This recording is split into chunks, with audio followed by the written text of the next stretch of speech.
hanya musik-musiknya, mesra juga informasinya. 102,8 Radio Mesra itu namanya. Radio Mesra bisa juga kita dengar dengan handphone di www.radioendoe. Awas jolo. Bisa juga didengar di www.radiomesra.com. Lampe toga ada juga di YouTube. Jangan lupa subscribe, subscribe cok, dan juga Facebook Radio Mesra Kota Parepare. Komen, like and share. Tarik mang. Baik, assalamualaikum warahmatullahi wabarakatuh. Selamat sore insan mesra dimanapun sore ini berada. Seperti biasa kita kembali bersama untuk memulai dialog kita terkait iman dan Islam. Dan seperti biasa juga Bang Ude hadir membersamai kita hingga nanti di pukul 17.20. Dan insan mesra hari ini judul ceramah yang akan kita bahas yaitu berbakti kepada kedua orang tua dan kewajiban orang tua terhadap anak. Ya, tidak bisa dibalik ini Pak Ustaz. Dialognya biasa, judulnya biasa, tapi maknanya luar biasa. Iya, silakan diangkat mic-nya. Iya. Oke, baik, terima kasih. Matikan saja. Kita bisa memulai ya. Seperti biasanya kita dengarkan dulu nih Pak Pro DJ sama Pak Ustaz. Anda untuk melantunkan. Silakan.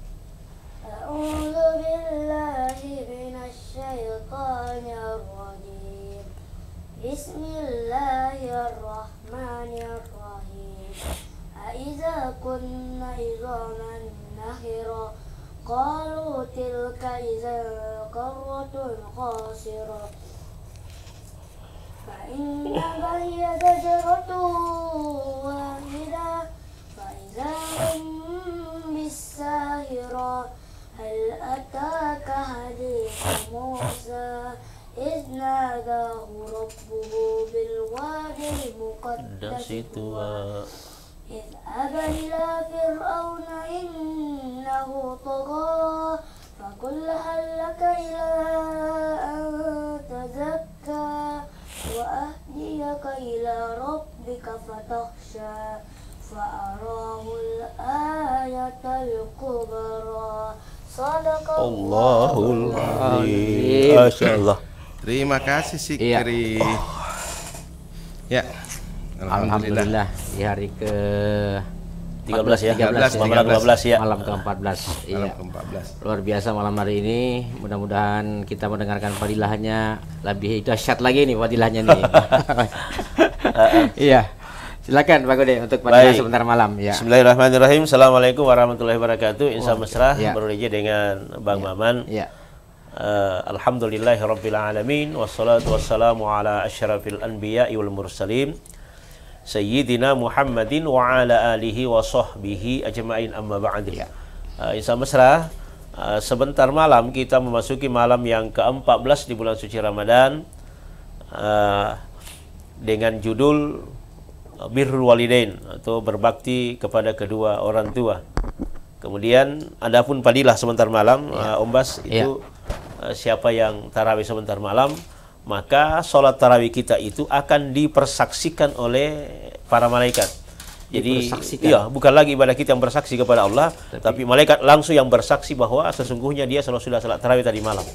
Jadi keistimewaan sebentar malam itu adalah dipersaksikan oleh seluruh malaikat yang di langit bahwa dia telah melaksanakan ibadah tarawih kepadamu ya Allah, lalu diserahkan kepada Allah Subhanahu wa taala.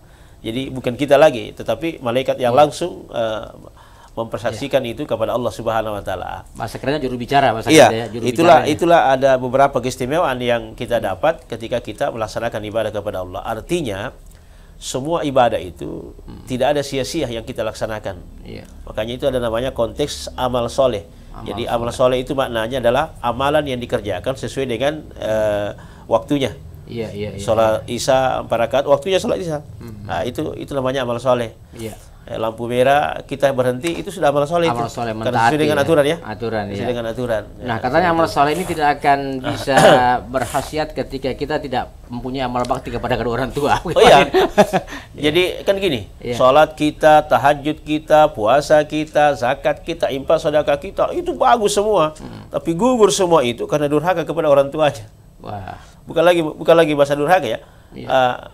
Contoh gini, kita punya ibadah bagus. Siang malam kita bangun sholat tahajud.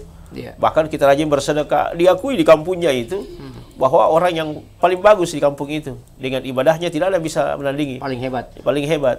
Tetapi kenapa tiba-tiba tertolak amalannya? Karena sudah 1 tahun orang tuanya tidak pernah dikunjungi.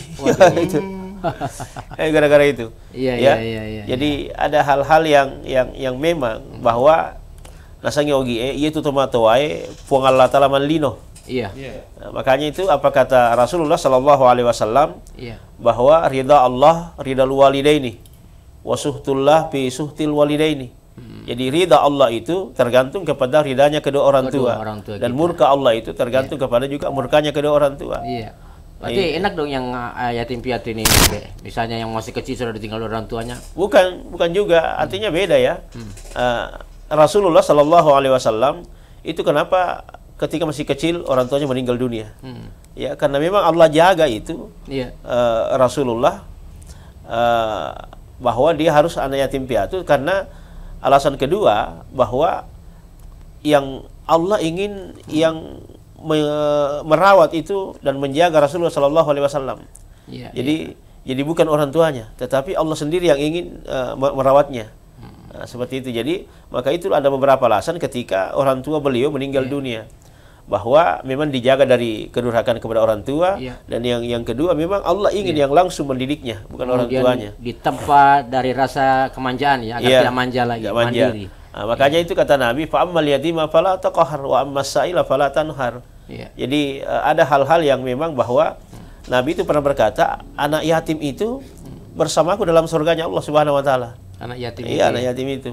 Jadi saking pentingnya itu yang namanya orang tua. Artinya selama masih ada orang tua, masih jembatan kita itu masih utuh menuju surganya Allah Subhanahu wa taala. Sehingga ada seorang syekh itu ketika ibunya meninggal dunia, dia tidak pernah menangis sedemikian rupa kecuali ketika dia meninggal orang tuanya. Dan ketika ditanya, mati itu biasa, kenapa sampai menangis sedemikian rupa? Kata syekh ini, bukan itu yang saya tangisi. Kalau meninggal itu, mati itu biasa saja, itu lumrah karena memang Allah yang ciptakan. Tapi yang saya tangisi jembatanku putus menuju surganya Allah Subhanahu wa taala. Karena orang tuaku itulah jembatan menuju surga Allah. Ya, sehingga kata Nabi bahwa orang tua itu al jannatu tahta aqdamil ummahat. Surga itu terletak di bawah telapak kaki ibumu. Nah, untuk predikat menyandang gelar sebagai anak yatim piatu ini ada batasan tidak? Apanya itu? Batasan misalnya ini masih yatim piatu, ini perlu disantuni. Iya, karena kan yatim piatu semua ketika sudah masa. Jelas kalau dia sudah tidak punya orang tua, jelas anak yatim piatu kedua-duanya ya. Tapi persoalan santunan itu punya batas. Ketika dia masih kecil dan dia tidak punya kemampuan apa-apa, dia tidak ada kasih sayang dari orang tua, dia tidak ada perhatian dari seorang bapak, tidak ada mencarikan nafkah, disitulah kita punya kewajiban untuk menyantuninya. Tapi selama dia sudah tumbuh dewasa dan bisa mandiri, itu sudah terlepas lagi beban itu. Beban itu ya. Artinya tidak kewajiban, tidak wajib kita menyantuni dia sebagai anak yatim piatu. Kecuali kalau dia masih dalam taraf kemiskinan misalnya. Masih tidak ada yang perhatikan dia. Disitulah kita kewajiban kita untuk menyantuninya. Itu berbakti kepada orang tua kalau dia masih hidup ya. Oke, kita terima telepon dulu sebelum kita lanjut. Halo. Assalamualaikum warahmatullahi wabarakatuh. Waalaikumsalam warahmatullahi wabarakatuh. Ya, Pak Aldi, silakan. Iya, masih di Pangapara Lembang ya. Iya, Lembang. Taib, Pak Aldi. Ini lagi hujan. Alhamdulillah. Hujan ya. Barakah ya tuh Pak Aldi, barakah ya tuh. Ya, karena yang terlalu menonjol melelahkan itu adalah haus. Kalau hujan begini dingin-dingin, hausnya tidak ada. Kurang. Iya, inilah doa para pejabat kita menginginkan tempat basah. Sekarang kita diberi tempat yang basah.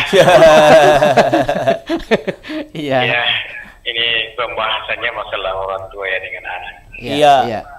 Tetapi ada beberapa waktu yang lalu kejadian yang sempat viral. Orang tua membunuh anaknya. Wah.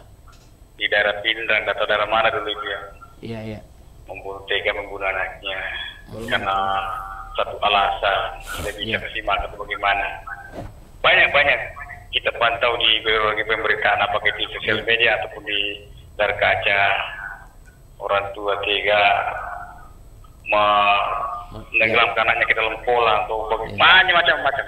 Bahkan ada ini sebaliknya. Apakah ini yang disebut dengan orang tua zaman now? Iya, alasannya ketika ditanya faktor ekonomi tidak bisa kasih makan. Nah, saya kira kan setiap anak itu ada rezekinya masing-masing. Nah, bagaimana Ustaz ini? Iya. Kejadian seperti ini. Assalamualaikum warahmatullahi wabarakatuh. Waalaikumsalam warahmatullahi wabarakatuh. Bahkan sebaliknya juga jadi ini. peribahasa harimau itu tidak mungkin memakan anaknya, tidak laku sekarang. Iya. La taqtulu auladakum.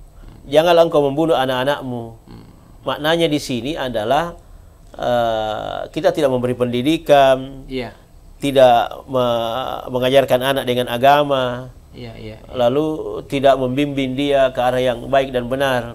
Nah, kalau kita membunuh anak dalam keadaan fisik, artinya bahwa kita takut dengan ekonomi karena tidak makan. Bukankah Allah sendiri yang menjamin itu rezekinya manusia? Ya, aja nih komanu ya Pak jamin sapa mau kok dalek. Sama halnya sekarang kan Ramadan itu kan banyak penjual kan? Banyak penjual. Kalau kita mau lihat di mana orang mau beli begini, banyak sekali penjual. Setiap sudut ada. Iya, setiap di jalan banyak sekali penjual. Apalagi tapi apa kata Allah? Es buah yang berkedok agar-agar yang berkedok es buah. Silakan. Apa kata Allah? Ya abalu moko ya pasur tilo mangali. Kan berusaha saja. Hadirin. Jangankan kita manusia yang dikasih akal oleh Allah, binatang yang tidak punya akal ada rezekinya. Tidak punya keahlian. Tidak punya keahlian, ada rezekinya. Ada rezekinya. Jadi makanya jangan kau bunuh anakmu dengan hal yang seperti itu. Jadi kalau ada orang tua seperti ini, apa istilahnya? Itu termasuk dosa besar ya. Membunuh anak seperti itu. Mungkin kelainan jiwa juga mungkin. Iya, boleh jadi seperti itu. Kan ini yang memang yang sempat viral ya di Ajata Pareng ini. Bahkan sudah masuk skala nasional itu. Sudah diberikan konsumsi nasional. Iya, luar biasa itu. Jadi ini tidak boleh kita contoh bahwa kenapa ketika Allah melalui Rasulullah SAW itu pernah mengatakan bahwa kalau kau sudah menikah perbanyaklah anakmu. Maknanya ini perbanyak anak adalah banyak anak yang mendoakan kita. Jadi yang kedua kata Nabi, mambana salasa, siapa yang punya anak perempuan 3 maka surgalah ibu bapaknya. Jadi kalau banyak anak lalu kita bimbing dengan baik, apa tidak surga orang tua yang selalu mendoakan kita? Masya Allah. Apa tidak surga orang tua ketika anak itu beribadah kepada Allah? Jadi jangan dulu berpikir masalah ekonominya. Betul, kalau kita melihat kenapa kita depresi seperti itu, karena selalu kita mau sama dengan orang lain. Padahal kemampuan kita tidak sama, rezeki kita tidak sama. Ada orang bilang, Pak Mamang kemana mau tuh dalek, nah tuh anak-anak mau Pak Mamang cocok nih, tapi iya man rasa-rasa saparang. Jadi payahnya orang tua mencari nafkah itu jauh lebih hebat itu daripada ibadah salah satunya 1000 rakaat. Masya Allah. Jadi jadi bukan berarti kita merasa-rasa, tidak, karena memang itu kewajiban. Dan setiap langkah kaki kita itu terhitung sebagai nilai ibadah di sisi Allah Subhanahu Wa Taala. Bahkan ya 1000 Rp1.000 aku berikan kepada anakmu itu jauh lebih tinggi berbanding dengan salat tahajud 1000 rakaat. Kenapa dengan Rp1.000 itu yang wajib? Sementara tahajud itu kan sunnah. Nanti diterima yang sunnah kalau ada wajibnya. Kan gitu. Ya baru sadar ini saya bangun. Jadi cari saja. Jadi tidak boleh kita kikir kepada generasi kita. Tidak boleh. Tidak boleh kita kikir kepada keluarga karena memang kita punya kewajiban ke situ. Jadi berapapun yang Allah berikan kepada kita, saya kira itu adalah amanah ya. Tidak ada amanah yang paling tinggi adalah kecuali amanah selain daripada sholat adalah kepada keluarga. Nah, itu amanah itu dari Allah Subhanahu Wa Taala. Pelihara dengan baik, didik dengan baik, ajarkan dia untuk takut kepada Allah dan ajarkan dia untuk taat kepada agamanya. Itu. Tapi ya serba salah aja Bang Ude. Istilahnya masa ngira ada ajarkan dia hanya takut kepada Allah. Nah kadang-kadang ini guru nah saya kira Bapak bilang jangan takut kecuali kepada Allah. Ya hormatilah. Mudah-mudahan itu Jadi kan gini, ada ayat yang dalam Al-Qur'an itu yang selalu bergandengan dua, bahwa aniskur li waliwalidayka.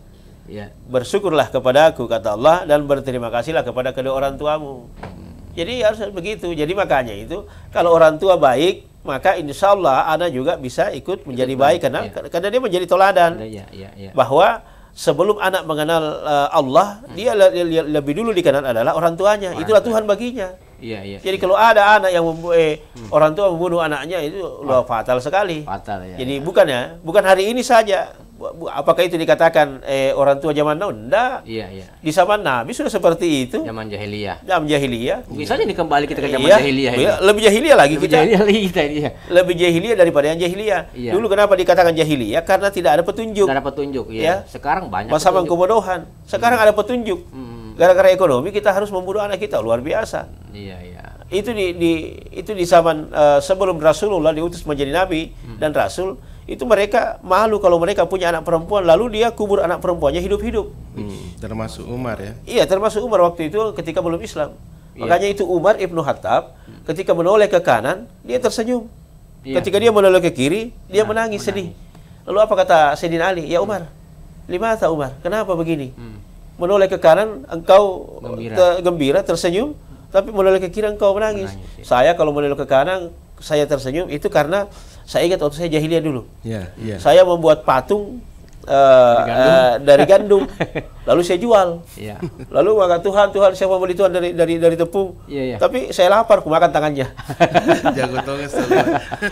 Sudah itu kumakan lah ya, sampai habis itu patung saya makan. Lalu saya sendiri geli melihat saya hebat juga, saya bisa makan Tuhan ini. Ya begitu.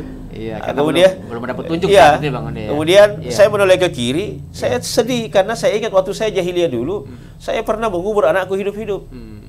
Anak itu usianya sudah berjalan, sudah sekian tahun umurnya, lagi lincah-lincahnya, lucu-lucunya, coka-coka ya, lagi comel-comelnya kalau orang Malaysia, coka ya. Lalu enaknya itu ya ajak bermain. Tiba-tiba gembiranya saya ajak dia bermain. Tapi ibunya selalu mendandaninya dengan pakaian laki-laki. Termasuk pakai sorban kan? Tiba-tiba saya bawa ke bermain, tiba-tiba datang angin berhembus, itu sorbannya terbang. Saya lihat panjang rambutnya. Ini perempuan. Malu saya waktu itu. Akhirnya saya gali lubang, lalu anakku saya turun, baru saya kuburkan dia hidup-hidup. Jadi kalau kita sekarang itu di zaman jahiliyah, nanti ketahuan perempuan baru dikubur hidup-hidup. Sekarang tidak, belum lahir sudah dibunuh. Sudah dibunuh. Ya. Berarti ini amanah Allah yang dititipkan kepada kita. Jahiliyah. Masih ada jahiliyah yang paling jahiliyah kalau seperti itu. Hanya karena persoalan sedikit berapa anak kita bantai. Ya. Apakah kita tidak cukup ini takut ketika tiba-tiba? Jadi ini membunuh fisik ya, tetapi ada juga namanya membunuh perasaan, membunuh karakter anak kita. Dikatakan anak cilaka ya. Itu membunuh karakter itu. Iya. Membunuh karakter. Tidak boleh. Artinya kau mencelakai dirimu sendiri. Katakan mereka anak cilaka. Untuk diterima macam anak cuma macam anak mati di kita gitu. Kita itu cilakanya karena kita anak. Jadi intinya menjadikan anak berbakti kepada orang tua ini juga ada kaitannya dengan orang tua mendidik anak agar anak tersebut bisa berbakti harusnya kepada orang tuanya. Harusnya timbal balik karena kewajiban orang tua kepada anak adalah mendidik anaknya dengan baik. Yang kedua kewajibannya adalah menikahkan anaknya ketika sudah sampai waktunya. Jadi itu memang harus seperti itu. Kewajibannya menikahkan anaknya ketika sudah sampai waktunya. Kalau dia laki-laki mencarikan dia jodoh.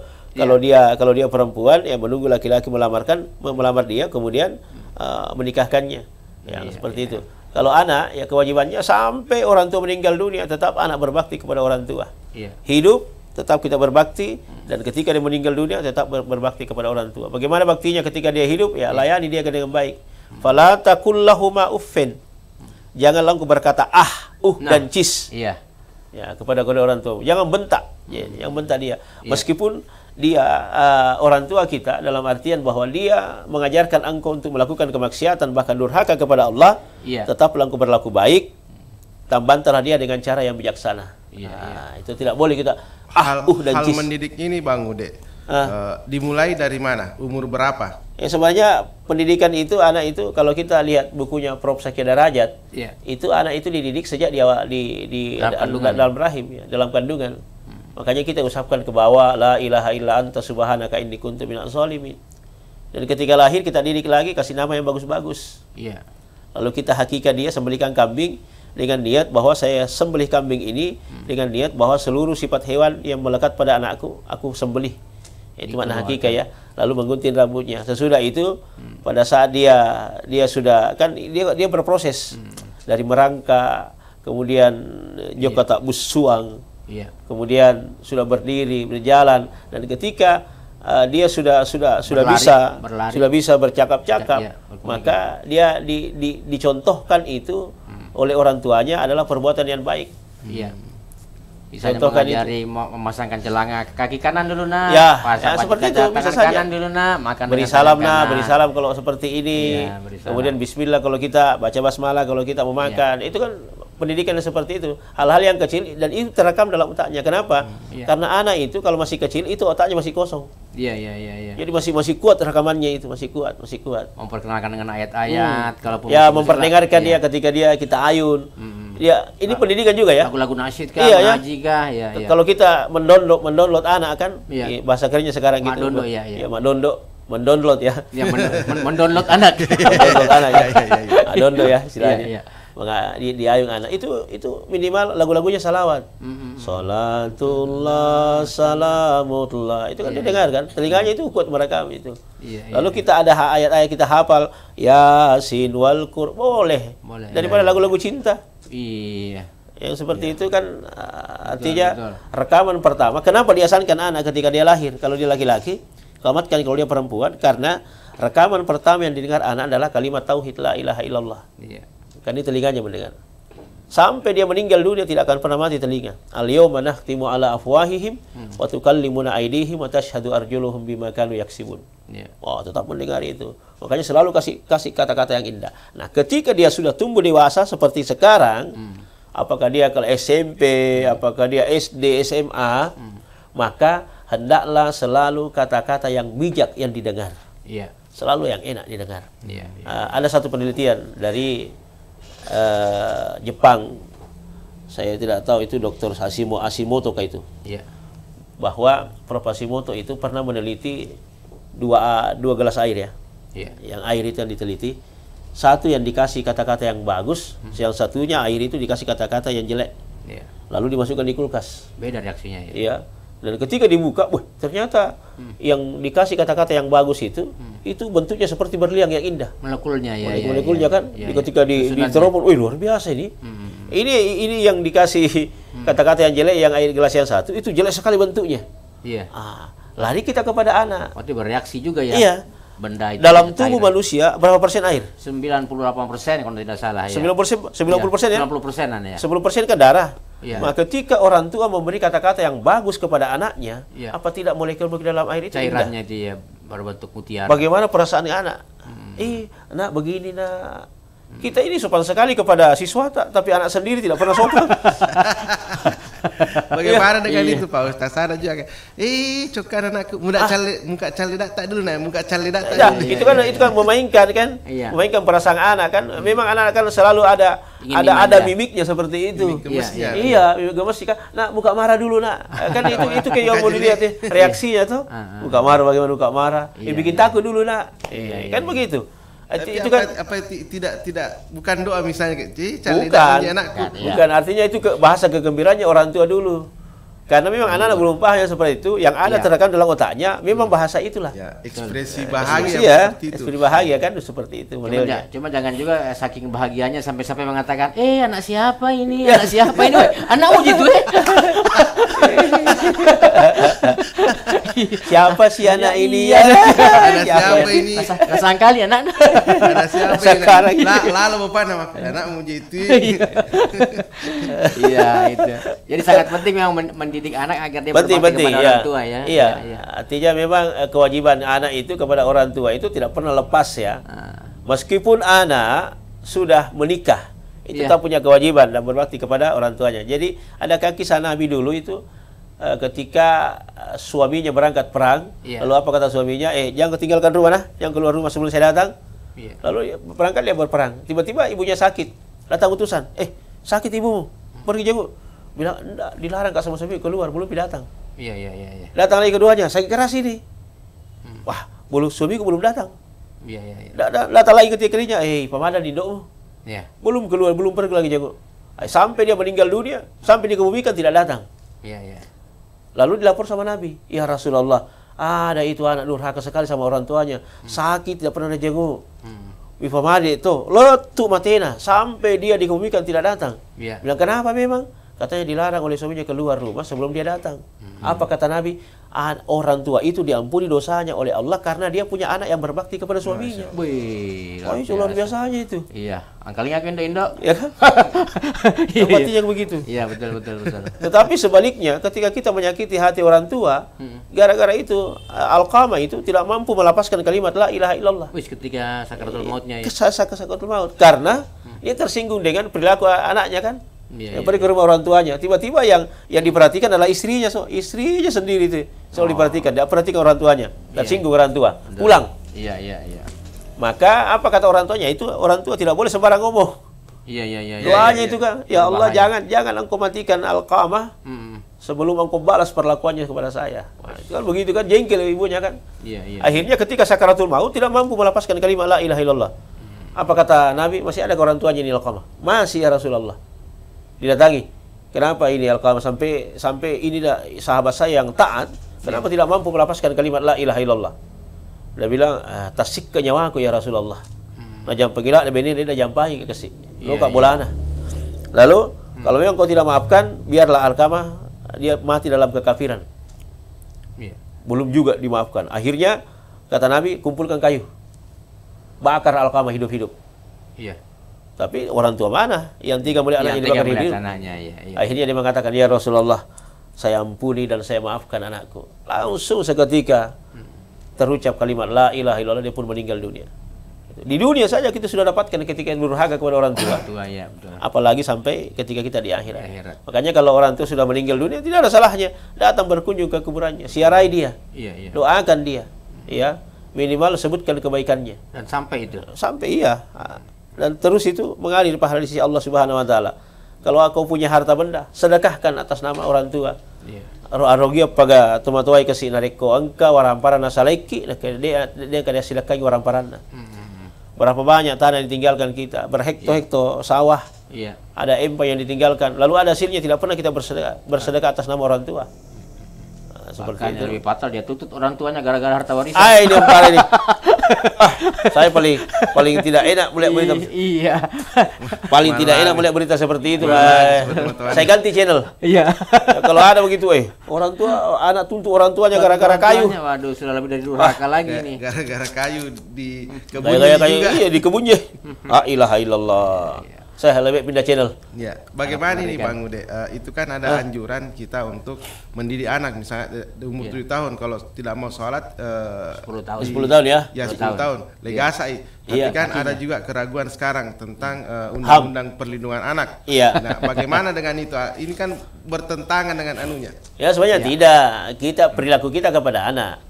Artinya tidak akan pernah anak dipukul itu ketika dari kecil kita sudah biasakan. Ya, Pak biasa memang sudah bicu. Misalnya dia masih kecil belum tahu apa-apa, tapi sudah bisa ditegur, maka bawa ke masjid. Bawa ke masjid, didik dia, dekatkan dia di sampingmu. Kalau dia perempuan, kasih ikut dengan mamanya. Kalau dia laki-laki, ajak dia, kemudian ambil di pinggir, dekatkan untuk meskipun dia sujudnya tidak sempurna, yang penting ikut dulu ke masjid. Jadi pendidikan pertama biasakan dulu dia mengenal masjid. Bahwa di sini tanpa orang beribadah. Ya kan begitu. Jadi itu sudah terdiskret dalam otaknya bahwa orang tua aku sudah sering saya dibawa ke masjid seperti ini. Ya. Ketika dia sudah paham, alhamdulillah, maka sholatnya tidak usah lagi disuruh. Kenapa? Karena dia sudah terbiasa. Ya gitu. Kemudian bagaimana kalau misalnya anak sudah 10 tahun, 7 tahun belum bisa sholat? Boleh dipukul di situ. Tidak ada salahnya dipukul. Tapi kan pasti juga anak merasa ketika bapaknya sayang, pasti ini pukulan sayang ini. Ini bukan dipukul, pukulan ini maksudnya yang dipukul bukan betisnya. Yang dipukul dia minta ke pukulan sayang. Yang dipukul bukan betisnya, Bang Dimas. Yang dipukul itu adalah telapak kakinya. Mana berbekas kalau telapak kakinya mau dipukul? Telapak kaki. Ada efek jerahnya itu. Ada efek jerahnya. Yang jelas dia tahu orang tuanya marah kalau tidak sholat. Bukan hanya berbentuk pukul, bisa saja bilang dena wale kau baca duit jajan kalau kan bisa saja seperti itu, Bang. Jadi kalau kita mau ajar anak beribadah, motivasi yang paling tinggi adalah gaji dia. Iya, begitu ya. Iya, gaji saja. Dulu saya yang kecil itu kalau sampai puasamu 10.000 satu hari. Sampai lagi 10.000 lagi. Dia belajar berpuasa meskipun hanya puasa sepotong dulu. Paling tidak kayak saya berdoa kau nak, kalau kau berdoa minta uang pasti dikasih itu. Lagi memang duit mah tu kau perlu supaya kayak duit kantongan tuh. Akan muncul keyakinannya ketika berdoa itu memang kita terkabul doa kita. Ya Pak, saya pernah ditanya, Pak, banyak kawannya orang kalau salat kita banyak. Banyak, iya. Itu saja banyak. Kalau tak percaya lihat apa kau celengan. Gitu kan? Iya. Jadi ada hal-hal ya, trik ya, tergantung trik orang tua sebenarnya seperti Tapi itu. sebenarnya tergantung juga didikan dari awal. Iya. Artinya bukalah komunikasi dengan anak kita. Iya. Jangan jadikan kita orang tua itu asing kepada anak. Orang asing ya. Tapi kita adalah partner cerita sama dia. Iya. Dan apa buka. Mau curhat anak kita tidak ada masalah, dengarkan. Dan itulah orang tua di rumah harus menjadi pendengar yang baik ketika anaknya bicara. Iya. Itu. Kenapa kalau dia bicara merasa dihargai? Jangan hanya orang tua saja. Kau begini. Tidak boleh. Tetapi anak juga. Kalau ada anakmu ikut betul. Agak bisa ngikut. Masih gie. Mau ni masih gie. Nah ini itu. Nah ini teh. Di sana nol Arina. Ayo pergi mesti dek. Kenapa? Pulang nanti makan banyak-banyak. Kenapa? Cepat besar lagi dari bapak besar mi. Tidak pergi masjid. Jangan mencontohkan yang seperti itu. Bukan untuk ditiru. Jangan tiru, bukan untuk ditiru yang begitu. Betul. Ya kenapa kita membicarakan seperti ini, mendidik anak sejadi ini berbakti kepada orang tua, karena negara ini mungkin akan lebih bagus lagi ketika masyarakatnya anak yang berbakti kepada harusnya orang tua. 20-30 tahun ke depan kalau anak dididik dengan agama, inilah yang akan menjadi pemimpin nantinya, luar biasa. Iya. Oke, jangan menelpon. Silakan. Assalamualaikum Pak Ustaz. Waalaikumsalam warahmatullahi wabarakatuh. Iya. 13 luka apa ini? Iya. Oke. Bang One sudah yatim piatu ya Bang One ya? Ya. Jadi ya. Kita berbicara mengenai anak ya. Iya. Anak yang berbakti. Ya, kita kan lihat bagaimana anak yang terbawa itu membawa durhaka buat orang tuanya. Itu yang terjadi di Jakarta ya. Ya. Bagaimana bentuk pengasuhan anaknya, dia menampilkan harta orang tuanya, ternyata harta itu didapat dari tempat yang tidak mesti harusnya dilakukan. Pamer membawa bencana, ya. Ini yang anak pajak ini Bang Ude ya. Oke. Iya. Dandi ini kan Dandi. Mario Dandi ya. Ini pertanyaan Bang Ude, bagaimana bentuk dalam Islam? Dia kan bapaknya orang pajak. Dan cara mengelola anak kita kan ini masyarakat biasa, selalu dirondong oleh pemerintah untuk membayar pajak. Iya. Supaya bisa dipergunakan untuk kepentingan masyarakat. Tapi ada segelintir manusia di tempat yang memang tempatnya uang, dia memberikan suatu bentuk kecaman dari masyarakat. Ada digunakan teman-temannya pajak Iya. Sedangkan yang mengerjakan dia yang memakan uang kita. Mudah-mudahan segelintir orang aja Bang One. Kalau banyak yang begitu kan lebih gawat lagi. Mudah-mudahan segelintir jangan begitu. Kedua saja. Iya. Segelintir begitu lagi. Iya. Sudah tampil yang namanya dandi begini, banyak istri-istri juga memperlihatkan kemewahan di yang media sosial. HP itu tadi. Media sosial ya. Ya, bagaimana itu ala Islam menampilkan bentuk kekayaannya, tapi yang dia pakai itu adalah uang negara yang ditampilkan. Iya. Nah, jadi kita mohon maaf Bang Ude, mudah-mudahan Islam bisa mencerahkan kita. Amin. Bagaimana manusia yang begini, yang sudah bergaya dengan gayanya, menampilkan yang mewah-mewah, tapi yang dipakai ini uangnya orang miskin. Banyak. Iya. Ini selalu membayar PBB. Mudah-mudahan ini hanya terjadi di Pulau Jawa. Mudah-mudahan tidak ada di Sulawesi Selatan. Iya. Oke, terima kasih Bang Ude. Assalamualaikum. Waalaikumsalam. Nih Bang Ude, inilah kadang ketakutannya kita orang tua menjadi kaya. Jangan sampai anak-anak ini terbuai dengan dunia seperti itu. Tidak boleh juga kalau begitu, karena memang Nabi melarang kita untuk miskin. Oh begitu. Karena al-faqru ayakunal kufran. Kemiskinan bisa membawa kepada kekufuran. Makanya kita memang dianjurkan untuk kaya untuk bisa berbagi kepada fakir miskin dan yatim piatu, bukan untuk pamer. Iya. Jadi kekayaan itu dipakai beribadah, bukan untuk pamer. Man samma Allah wa man yura Allah. Barang siapa yang pamer maka Allah akan memamerkannya. barang siapa yang memperdengarkan maka Allah pun akan memperdengarkannya. Iya, Jadi apa yang kau pamerkan, auratmu, kekayaanmu kepada kau miskinkan orang yang sudah miskin, itu maksudnya kan pamer begitu. Pakai cinta-cinta tahu ya. Maka nanti di akhirat juga kau akan dikasih begitu nanti oleh Allah Subhanahu wa taala. Apalagi harta yang kau pakai bukan harta sepenuhnya milikmu, tapi itu adalah milik negara. Makanya itu kenapa Sayyidina Umar Ibnu Khattab tidak pernah menyalakan lampu di rumahnya yang memakai minyak dari negara. Kalau urusan pribadi, tapi kalau urusan negara dia pakai. Ya, Umar bin Abdul Aziz tidak pernah memakai kendaraan dinas. Kalau urusan pribadi. Tapi dia selalu memakai kendaraan pribadinya. Hasil jeripayahnya. Tapi kendaraan dinas tidak dipakai. Kenapa tidak dipakai mobil dinas? Dia bilang ini kan milik negara, sementara urusan pribadi. Iya, hanya untuk keluarga. pengantin ini. Kenapa memang dipakai? Ya kan begitu. Harusnya kita sudah mulai introspeksi diri seperti itu ya. Jadi makanya itu kalau mau jadi pemimpin itu idealnya adalah pahamilah dulu agama untuk jadi pemimpin agar engkau bisa menjadi orang yang bijak. Iya. Kita kan tidak mampu membedakan mana urusan pribadi, mana urusan dinas di negara. Kan bukan hanya Mario Dandi yang seperti itu, kan banyak di antara kita. Artinya dia masih aktif menjabat, murni dia jabatannya, mobil dinasnya ada, tetapi kita tidak pernah membedakan mana urusan pribadi, mana urusan dinas. Seakan-akan itu mobil dinas yang kita pakai, itulah milik pribadi kita juga. Pergi makan-makan ke restoran bersama keluarga pakai mobil pribadi, dikira urusan negara. Waduh, Iya kan seperti itu. Artinya kita zalim kepada rakyat sendiri. Kita sendiri yang menginjak-injak uang rakyat. Tapi selama-lamanya iman bangun kita mendoakan supaya Tuhan menurunkan ininya kepada mereka. Artinya memang kita dianjurkan kaya. Oke, jangan miskin. Jadilah orang umat Islam yang kaya agar kau bisa membantu fakir miskin. Kan begitu Ji. Kau miliki harta, tetapi di situ ada haknya fakir miskin dan yatim piatu. Jangan pamer. Pamer itu dilarang oleh agama. Tidak boleh. Pamer begitu. Sedih fakir miskin. Itu sombong juga namanya. Sombong juga namanya itu. Sombong namanya itu. Ya. Wala tamshi fil ardi marha. Janganlah engkau berjalan di muka bumi dalam keadaan sombong. Maknanya memamerkan harta. Sama seperti itu modelnya. Kalau turun dari mobil, wah. Enak sekali didengar kalau dia mengatakan orang mengatakan wah.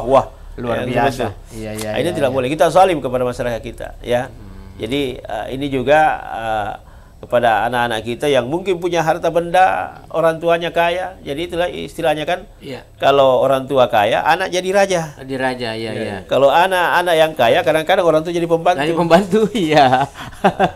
Begitu. Apalagi kalau sudah ada terkait dengan hal-hal yang tidak jelas dalam harta itu luar biasa sekali. Nah, katanya kalau kita misalnya anak ingin sukses, anak ingin segala urusannya jadi anak berbakti, ya ini harus berbakti dulu sama orang tuanya. Baru dia bisa sukses, ingin jadi ini, ingin jadi itu. Jangan sampai nanti jadi pejabat tidak dari orang tuanya, jadi pejabat yang itu tadi. Yang selanjutnya itu Om Bas dengan Bro DJ Insan Mesra bahwa harta benda yang didapat dari hasil yang tidak benar itu akan menampakkan sendiri keburukannya. Akan membawa dampak ya. Itu dampaknya tadi. Karena ketika dicari keterangan, ternyata ada penyelewengan dana sekian miliar, sekian juta. Berarti muncul sendiri itu ya kejahatan. Muncul sendiri itu. Dia menampakkan sendirinya.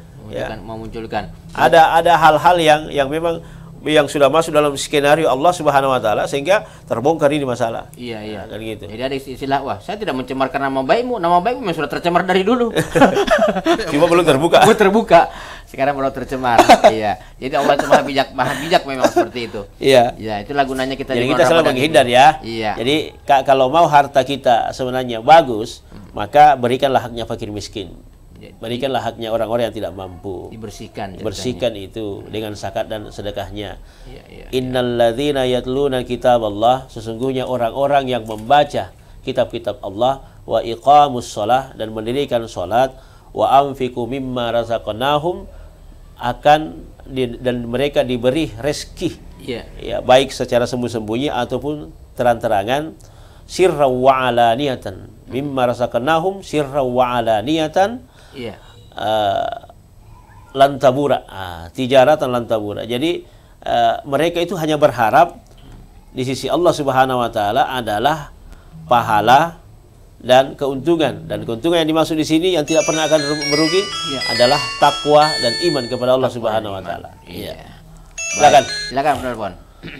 Halo. Halo, Assalamualaikum Waalaikumsalam warahmatullahi Ya, wabarakatuh. Bu Handayani ya, ya silakan Bu. Saya nambahnya tadi Bang Lele. Ya. Kalau seumpamanya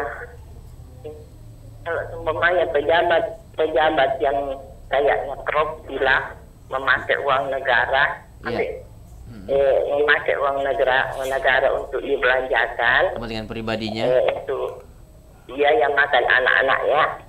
Itu saya rasa saat sekarang Iya. tidak kelihatan, tidak kentara. Iya, iya, iya. Iya. Karena apanya dilindungi oleh jabatannya. Oh gitu. Tetapi kalau tidak terlalu mampu, tidak terlalu ini jabatannya, Iya. dia korupsi sedikit itu langsung nampak kelihatan karena tidak terlindungi oleh jabatannya. Iya, iya. Bagaimana yang saya mau pertanyakan Bang Ede, Iya. bagaimana apa nanti akibatnya orang yang memakan uang-uang negara atau uang-uang pemerintah itu akibatnya kepada siapa nanti pendapatan yang didapatkan? Karena saya lihat ini sekarang saat sekarang itu pada umumnya pejabat-pejabat tidak dapat ganjaran, Iya. tidak dapat apa namanya? Iya, ajaran di dunia ya. Bahasa hukumnya penyalahgunaan Amang-amang jabatan. mui ceritana amang Iya. Iya, amang-amang mau ini nak terus amang. Sedang saya di tempat di tempat cuma tempat di Iya, iya, iya, iya. Mana? Tapi Iya, iya. Assalamualaikum warahmatullahi Waalaikumsalam. itu, Bang. Jadi, iya, sebenarnya kan gini, itu namanya istidraj. Iya. Ya ada pejabat bagus, makin tinggi jabatannya, wah makin sukses, tapi makin jauh dari masjid. Itu namanya istidraj. Istidraj ya. Pancingan oleh Allah Subhanahu wa taala. Wah. Dan ketika mereka tersungkur jatuh, tidak akan pernah bangkit lagi. Itulah biasa kena stroke. Wah, iya, iya. Itulah biasa kena penyakit. Artinya sama kan gini. Kita mengambil hak orang lain. Ya, kita mengambil hak orang lain. Dan kita sadar. Iya, Dan kita sadar haknya di orang ini kenapa Iya. saya ambil? Iya, iya. Tahu? Nah, maka itu diibaratkan adalah penyakit. Kisahnya itu ada dalam kitab Irsyadul Ibad, ketika seorang raja ada pemancing, Iya. diambil ikannya. Dia bilang, Tuan Raja, saya mau makan ini dengan keluargaku, saya tidak jual. Bilang sini, raja yang butuhkan. Akhirnya diambil itu ikan. Begitu dibakar, dia makan. Ditusuk tangannya raja itu tulang ikan. Sama tulang ikan ya. Akhirnya bengkak. Setelah itu kemudian infeksi. Iya. Setelah infeksi menjalar itu penyakitnya. Iya, iya, iya. Dia bilang mi dokter, dah harus diamputasi. Iya. Tidak boleh tidak, amputasi. Iya, iya. Begitu diamputasi, masih menjalar terus. Sampai ada orang yang ahli agama mengatakan, ini bukan penyakit biasa. Tidak akan begini Nuta, andai kata kita minta maaf kepada orang yang kita ambil haknya. Iya, iya, iya. Jadi contoh yang paling konkret itu kalau kita mengambil hak orang lain dan tidak memberikan hak kepada orang lain, itu seperti apa istilahnya sekarang itu? Iya. Penyakit gula ya, sakit Iya. gula ya, yang menggerogoti seluruh tubuh. Iya, iya, iya. Ya, begitu modelnya. Berarti kita menanam penyakit dalam diri kita Iya, seperti iya. itu ya. Kita tahu haknya orang ini tapi uang kita negara kita ambil. Iya. Kita kasih makan, lalu ada haknya orang di situ kita ambil. Kita kasih makan kepada keluarga kita. Maka anak-anak yang sekolah tidak akan berhasil. Berarti sama saja kita menanamkan penyakit ke dalam Menanamkan tubuh. penyakit, iya. Jadi penyakit itu bukan hanya dari segi makanan, Iya. tetapi dari hal-hal yang subhat yang kita makan itu juga bisa berpenyakit. Penyakit ya. Hal-hal yang tidak bisa kita keluarkan zakatnya itu bisa jadi penyakit itu. Sakit hatinya orang. Iya. Sama dengan air tadi dibaca-baca ya Bukan main bereaksi. kalau honornya orang dipotong, Aduh. haknya orang diambil. Iya, sudah. Wah, luar biasa. Sudah Di dipotong. dunia kau sukses, kau lihat memang orang melihat begitu, tapi di akhirat belum tentu. Bro. Sudah dipotong terlambat lagi.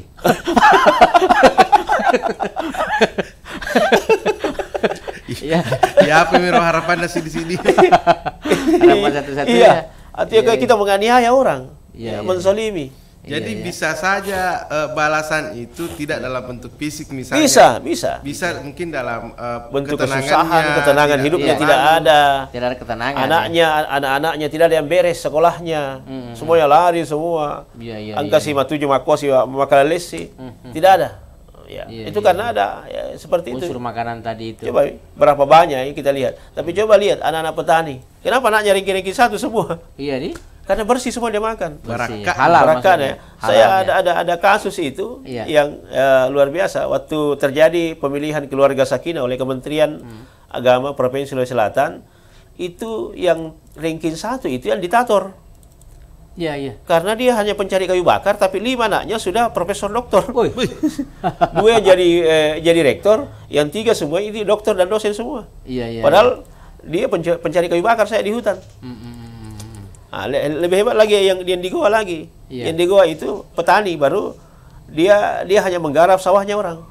Tapi 3 anaknya alhamdulillah Jadi semua. ya jadi pejabat semua. Wah. 1 bupati, yang 2 adalah sekda. Iya, iya, iya. Coba bayangkan. Ini apa anggota gimana ya saya kompromi apa anak-anak.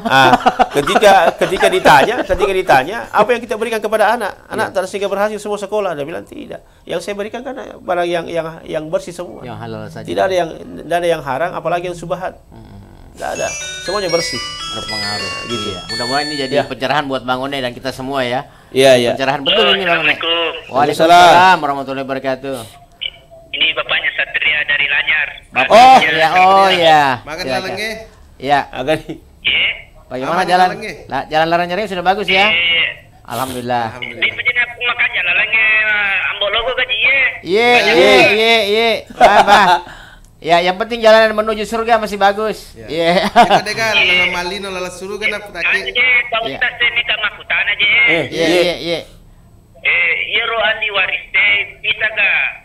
Kan itu orang sudah beristri 2 kali.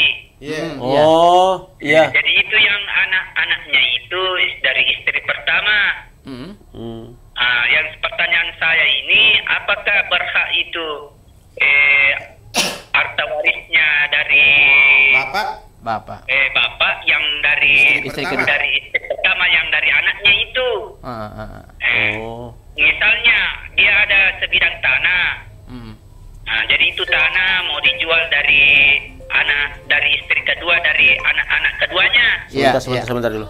Pertanyaan saya, apakah itu Ustaz dari anak pertamanya, dari istri pertamanya berhak memiliki Minta sebidang hak- tanah minta Iya, hak itu? di situ. ada haknya. Minta bagian. Misalnya Iya. harga 50 juta lah, misalnya begitu satu kapling. Oke, dimengerti Apakah Pak. itu bisa dibagi juga? Itu Iya. yang dari yang anak pertamanya, dari istri pertamanya itu juga. Iya. Nah, sekian Pak Ustaz. Iya. Assalamualaikum. Waalaikumsalam. Waalaikumsalam. Jadi semua berhak ya dapat harta warisan. Baik dari istri pertama ataupun istri kedua. Yang tidak ada harta warisan itu kalau dia adalah anak angkat. Oh, anak angkat tidak ada. Anak angkat tidak dapat. Ya. Nah, tapi kalau dia kan istri pertama, istri kedua masing-masing punya anak, dia tetap dapat bagian ketika Iya. orang tua meninggal dunia atau bapak. Berapa di situ sebidang tanah yang ditinggalkan, maka itu yang dibagi. Ada yang dapat 1/2, ada yang dapat 1/4, ada yang dapat 1/8. Iya. Jadi termasuk anak-anaknya tetap semua itu dapat harta warisan ya. Berdasarkan Iya. pembagian nanti di Kementerian Agama Iya, ya. iya. Kalau anak angkat Jadi, tidak dapat. tidak dapat. Itu Tapi kalau bisa dia dapat surat wasiat? itu namanya hibah, pemberian saja. Oh, iya. Tapi kalau harta itu ada pada saat ada istri kedua, Ya, tetap hartanya tetap sama.